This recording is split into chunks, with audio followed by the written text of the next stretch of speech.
ISL এবং super cup নিয়ে এলো বড় সুসংবাদ। মোহনবাগান বনাম ডায়মন্ড হারবার ম্যাচের আগে চোটের আশঙ্কা মোহনবাগান শিবিরে।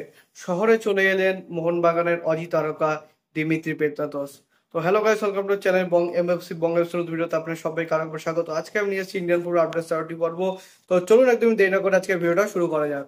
বন্ধুরা, আপনারা জানেন গতকাল কিন্তু একটা মিটিং রাখা হয়েছিল, যেখানে এআইএফএফ প্রেসিডেন্ট কল্যাণ চৌবে তিনি আইএসএল এর ক্লাবগুলির সাথে একটা মিটিং রেখেছিলেন, যেখানে তিনি মানে ভবিষ্যতে কি ধরনের ফুটবলে আমরা রোডম্যাপ দেখতে চলেছি, অর্থাৎ ইন্ডিয়ান ফুটবলের। তো সেটা নিয়ে তারা কিন্তু ডিসকাস করেছিলেন। তো সেইখান থেকে কিন্তু মানে মূলত দুটো থেকে তিনটা পয়েন্ট আমরা মানে বের করতে পেরেছি। সেই তিনটে পয়েন্টই আপনাদেরকে ছোট করে জানাচ্ছি।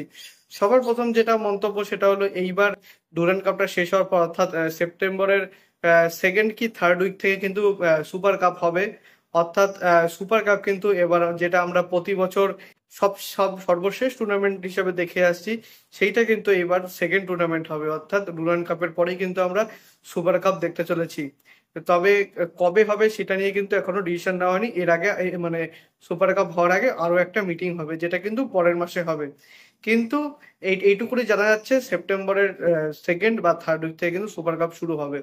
আর সুপার কাপ একবার যখন শেষ হবে, তো অক্টোবর থেকেই মোস্ট প্রবাবলি আইএসএল হতে পারে। কল্যাণ চৌবে এটা মানে একেবারে দাবি করে তিনি জানিয়েছেন যে এই কোনো রকম চিন্তা করার বিষয় নেই, আইএসএল এর কাপগুলোর সুপার কাপ এবং সঙ্গে সঙ্গে আইএসএল কিন্তু এই সিজনে হবেই, এরকমটাই তিনি দাবি করে জানিয়েছেন। বাট তারা এখনো অব্দি কোনো রকম ডিসিশন জানাতে পারছেন না, যতদিন না এমআরএ আসবে, যতদিন না কোর্ট তার মানে এআইএফএফ এবং এফএসডিএল যে কোনো কারোর পক্ষে যখন রায় দেবে, তখনই কিন্তু এআইএফএফ ডিসিশন নেবে আইএসএল এর। বাট ক্লাবগুলোরও কিন্তু কিছু দাবি জানিয়েছে যে যতদিন না আইএসএল এর ভবিষ্যৎ সম্পর্কে কোনো রকম সুরাহা মিলবে, ততদিন তারা কিন্তু সুপার কাপের জন্য দল গঠন করতে পারছে না। তো যে কারণে যত দ্রুত সম্ভব আইএসএল নিয়ে কিন্তু শিলমোহর দেওয়া হোক, এরকমটাই কিন্তু মন্তব্য আইএসএল এর ক্লাবগুলোর। তো বন্ধুরা, আপনাদের কি মনে হয়, চলতি সিজনে কি আইএসএল হবে না হবে না? আমাকে কিন্তু অবশ্যই কমেন্টে জানাবেন। যে আপডেটটা দেবো সেটা একটা ট্রান্সফার আপডেট।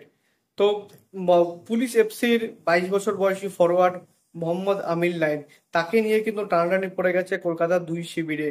তবে হ্যাঁ, অবশ্যই এটা কিন্তু ফার্স্ট টিমে তারা কিন্তু রাখবেন না, তাই কিন্তু সিএফএল এর এবং রিজার্ভ টিমে কিন্তু তিনি কিন্তু খেলবেন। বাট তাকে কিন্তু নিতে চাইছে পুলিশ এফসি থেকে মোহনবাগান এবং ইস্টবেঙ্গল, দুটি দলই।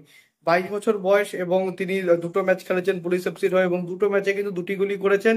এবং সেই দুটি গোল কাদের বিপক্ষে করেছেন? একটা গোল আছে ইস্ট বেঙ্গল এবং অপর গোলটি কিন্তু মোহনবাগানের বিপক্ষে। তো সুতরাং এই জন্যই তিনি কিন্তু নজর কেড়েছেন দুটো শিবিরের।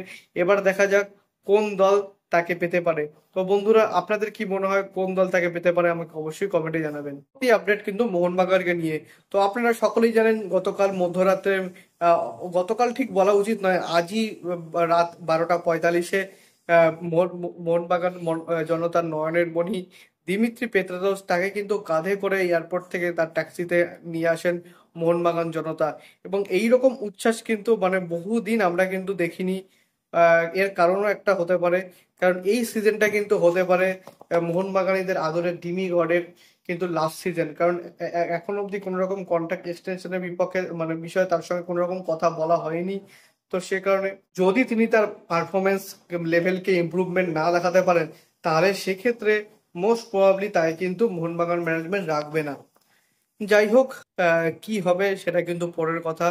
কিন্তু এখন যেটা আপডেট বেরিয়ে আসছে মোহনবাগানের কাছে, তো খুবই খারাপ একটা মানে দুটো আপডেট বেরিয়ে আসছে। তো সবার প্রথম যে আপডেটটা হলো সেটা হলো সোহেল আহমেদ ভাটের। আপনারা সকলেই জানেন লাস্ট ম্যাচ যখন বিএসএফ এর বিপক্ষে ম্যাচ ছিল, সেখানে কিন্তু সোহেল চোট পেয়ে মাঠ থেকে বেরিয়ে গেছিলেন।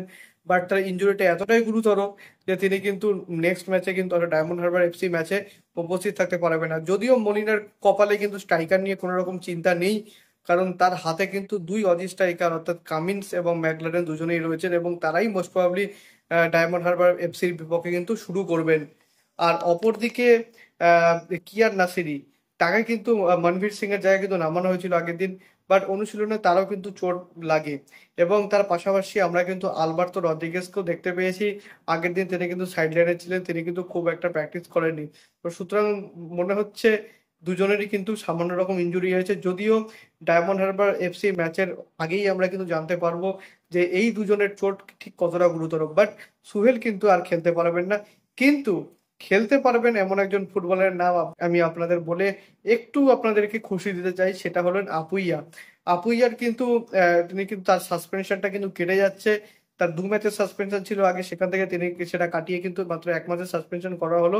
এবং লাস্ট ম্যাচে যেহেতু তিনি অনুপস্থিত ছিলেন, তো সে কারণে তিনি নিজের সাসপেনশন পিরিয়ডটা কিন্তু পার করে ফেলেছেন। বাট তার কিন্তু একটা ইনজুরি লেগেছিল ডেন মার্টিসের সঙ্গে সংঘর্ষ হয়ে প্র্যাকটিসে, কিন্তু সেই ইনজুরি কিন্তু মোটেও গুরুতর নয়।